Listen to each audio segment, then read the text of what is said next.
All the time, I see people engaging in the debate of who truly dominated Father Time, Michael Jordan or LeBron James. It's certainly not the worst argument to have, as both superstars were extremely impressive basketball players in their latter years.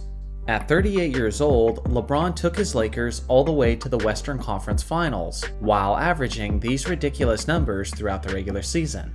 On the other hand, there's Michael Jordan, who joined one of the worst teams in the league at the age of 38, and up until he tore a ligament in his knee, he had them destined for the NBA playoffs. But what if I told you that neither of these legends were actually the GOAT candidate who had the most impressive accomplishment at that age? Today, our story takes us back to the mid-80s and the heat of the greatest rivalry in basketball history. At the end of the 1984 NBA season, the Lakers and Celtics had met up in the NBA Finals for the first time since the 1960s. It was an absolute classic, as the series was decided over 7 hard-fought games. At the end of the day, it was Larry Bird and the Boston Celtics who were taking home the Larry O'Brien Trophy. This started a new narrative amongst the media, that the Lakers were too old and the time of the Celtics had now arrived. In truth, the Lakers team as a whole wasn't tremendously old, but their captain, Kareem Abdul-Jabbar, was now in his late 30s and in the twilight of his career. Regardless of whatever narratives the media could come up with, the fact remained, the Lakers and Celtics were easily the two best teams in the entire league. And after both teams won over 60 games throughout the regular season, they seemed on a collision course for a rematch in the 1985 NBA Finals. Magic Johnson was leading the Lakers, as he was now clearly coronated as the Lakers' best player within the franchise. On the other hand, Larry Bird had just won his second straight league MVP and was making a strong claim for the title of the best player in the NBA.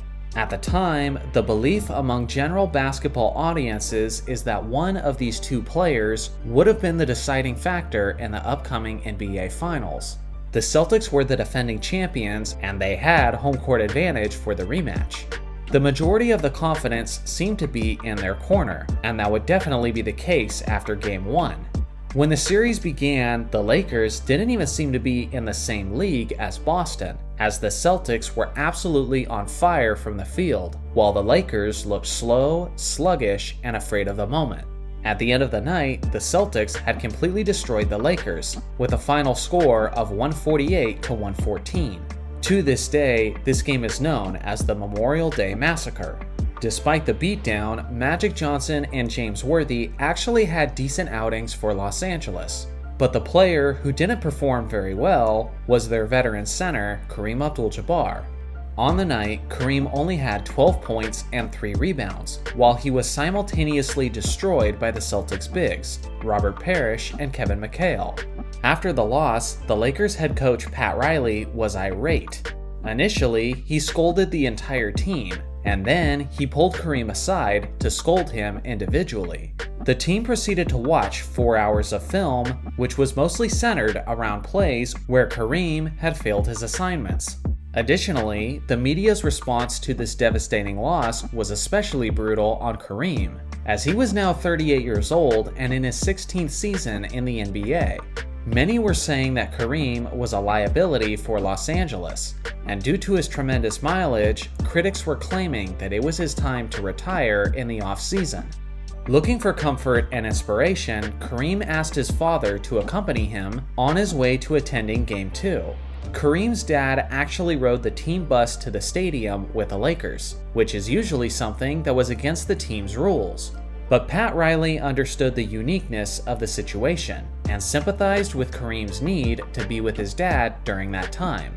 It served as an inspiration for both the players and Riley, who delivered an epic speech on the bus ride to the game.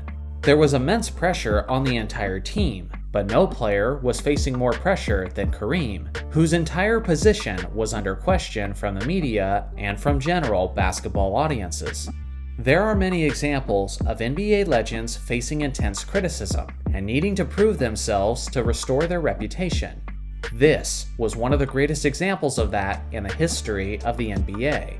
For Game 2 in Boston, Los Angeles was ready, but no player was more locked in than the heavily scrutinized Kareem Abdul-Jabbar. At the age of 38, with nearly 55,000 career minutes on his legs, Kareem mustered up one of the all-time great performances in finals history. Offensively, defensively, and on the boards, he excelled well beyond the efforts of the Celtics bigs, as Kareem poured in 30 points, 17 rebounds, 8 assists, and 3 blocks on 58% shooting. It was a game the Lakers needed, not just to tie the series, but also for their confidence. And thanks to Kareem, they got the victory in Game 2, 109-102. In Game 3, Kareem continued his redemptive dominance, as he dropped 26 points, 14 rebounds, and 7 assists on 77% shooting. And the Lakers won that game as well, 136-111. Heading into Game 5, the series was tied at 2 games apiece, and with Games 6 and 7 scheduled to take place in Boston, the Lakers recognized Game 5 as a must-win situation. Despite everything he had provided up to that moment, the Lakers had to lean on their aging captain yet again, and once again, he rose to the occasion, as Kareem put up 36 points, 7 rebounds, 7 assists, and 3 blocks, leading the Lakers to a 120-111 victory. If there was any doubt on who was going to win this series, Kareem authoritatively put that to rest. And after yet another strong performance in Game 6, the Lakers had won the championship in the Garden with a final score of 111-100.